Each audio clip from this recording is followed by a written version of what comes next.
ini benar namanya Bu Halimah? Betul. Kenapa Mbak? Iya, tadi saya dapat info dari Bu Bidan katanya ini rumahnya Bu Halimah. Iya, betul. Dari mana Mbak? Dari PLKP Tanjung, Bu. Mbak. Oh, iya.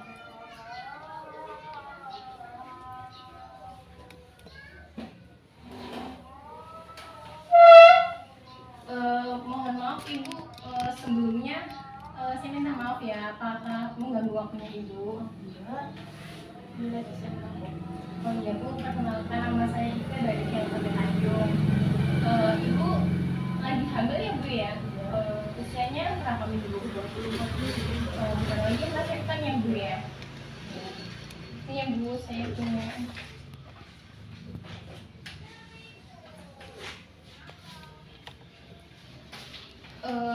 Setelah Ibu melahirkan apa pengen punya anak lagi? Ini baru 2, pengennya 3. Oh gitu ya Bu ya. Oh ya, jadi saya sisihkan dulu ya Bu, karena Ibu pengen punya anak lagi. Jadi saya sisihkan dulu yang ini ya, yang vasektomi sama turektomi ya Bu ya. Rencananya pengen punya anak lagi setelah melahirkan itu berapa lama Bu? Pengennya nanti kalau anaknya usia 2 tahun Mbak. Oh gitu ya. Nih saya punya ini ya Bu, waktu dan jarak kehamilan yang sehat. Jadi setelah melahirkan setidaknya ibu menunggu 2 tahun sebelum mencoba hamil kembali. Setelah keguguran, ya juga bindalik ya Bu ya. Setelah keguguran, ibu dapat menunda kehamilan bila tidak ingin segera hamil kembali. Kehamilan sebaiknya dimulai pada usia 20 tahun. Ibu ini usianya berapa tahun Bu? 26 tahun. Oh 26 tahun, berarti udah masuk itu ya Bu ya. Jarak kehamilan ibu sehabis melahirkan dihitung dari melahirkan terakhir kehamilan selanjutnya. Akan aman bila berjarak 2 tahun, berarti sesuai dengan jarak yang ibu inginkan ya Bu ya. Menjarangkan kehamilan lebih bagus untuk kesehatan ibu dan bayi, serta orang tua memiliki cukup waktu untuk memberikan perhatian kepada bayinya. Waktu dan jarak kehamilan yang sangat dekat atau kurang dari 2 tahun dapat menyebabkan masalah kesehatan pada ibu dan bayi. Bayi dapat mengalami lahir prematur, berat badan lahir rendah, dan juga kematian pada bayi. Wanita yang berusia di atas 35 tahun dan sudah mengalami 5 kehamilan memiliki resiko lebih tinggi saat hamil kembali. Untuk mencegah kehamilan yang tidak diinginkan, sebaiknya ibu segera memilih salah satu metode kontrasepsi. Ibu tahu nggak, setelah ibu melahirkan, ibu bisa hamilnya itu pas kapan? Bisa hamil kembalinya pas kapan? Atau ya Bu. Nah, di sini saya jelaskan ya Bu, kembali ke masa subur.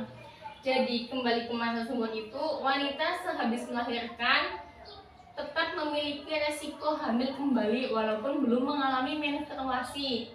Wanita sehabis melahirkan akan kembali subur saat dia mengeluarkan sel telur, mengalami ovulasi ya Bu ya.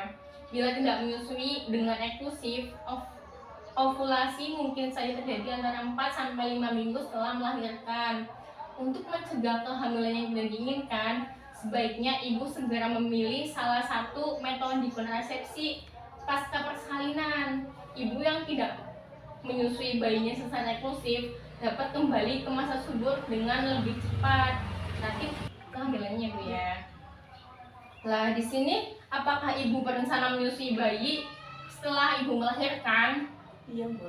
Nah, katanya ibu pengen itu ya eksklusif ya Bu ya. Jadi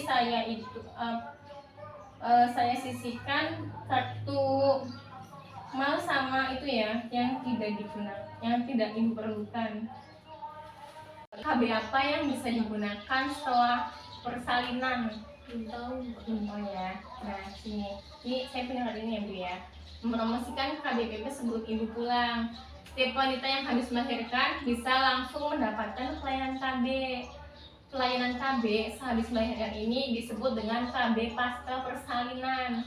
KB pasca persalinan sangat baik dilakukan segera setelah melahirkan, semasa ibu masih di fasilitas sebelum kembali ke rumah, dengan langsung ber-KB sehabis melahirkan di fasilitas sebelumnya. Lebih baik karena lebih cepat mencegah kehamilan yang tidak diinginkan.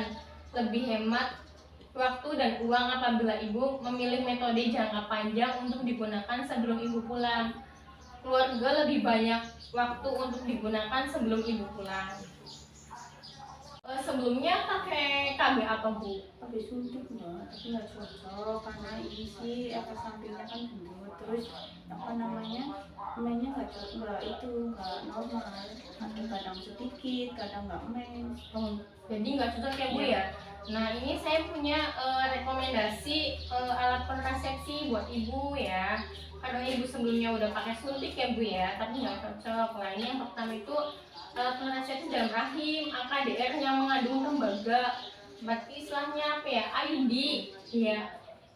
Nah IUD itu merupakan alat kecil, fleksibel, plastik dan menggunakan tembaga, mencegah kehamilan selama kurang lebih 8-10 tahun.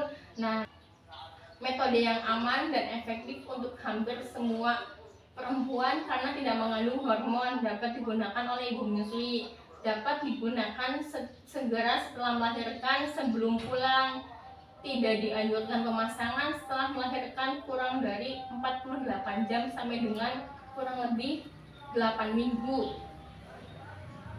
Efek samping yang mungkin terjadi menyebabkan haid yang lebih lama, sedikit kram dan nyeri selama haid.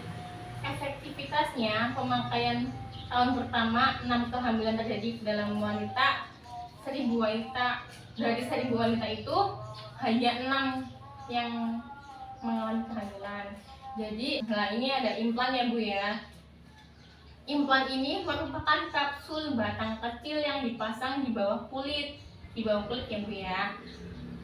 Melindungi jangka panjang terhadap kehamilan selama 3 tahun. Aman untuk ibu menyusui dan bayi. Dapat digunakan segera setelah melahirkan sebelum pulang.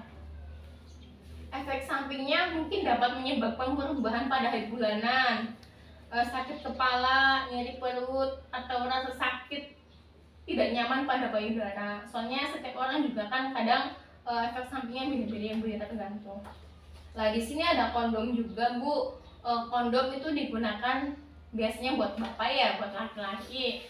Nah tingkat efektivitasnya ini secara umum dengan penggunaannya tidak konsisten, 15 kehamilan pada 100 wanita. Jadi cukup efektif ya bu ya.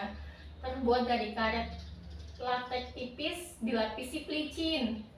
Sebelum berhubungan seks, pasang kondom pada penis yang ereksi. Berarti masang itu kalau penisnya udah ereksi dulu ya bu ya. Gunakan kondom baru untuk setiap aktivitas seksual. Mencegah kehamilan dan infeksi menular seksual. Memerlukan kerja sama pasangan. Jadi sekali pakai ya bu, jangan diulang-ulang lagi. Nah dari ketiga ini ibu pengen milih apa bu? Setelah saya jelaskan ibu Pengennya lebih ke implan. Oke, implan ya bu ya. Nah jadi nanti kalau ibu udah melahirkan, nanti sebelum pulang langsung itu aja, langsung pasang aja, nggak apa-apa, langsung bilang sama bu bidannya ya bu ya. Makasih ya bu untuk waktunya. Ya, sama-sama. Maaf juga sebelumnya udah mengganggu ya bu ya. Kalau memang masih ada yang perlu ibu tanyakan lagi, maksudnya masih pengen konsultasi lagi, bisa langsung ke balai aja ya bu ya. Terima kasih buat waktunya ya bu ya. Monggo ibu. Sama-sama. Ya, selamat. Hati-hati mbak. Nggih.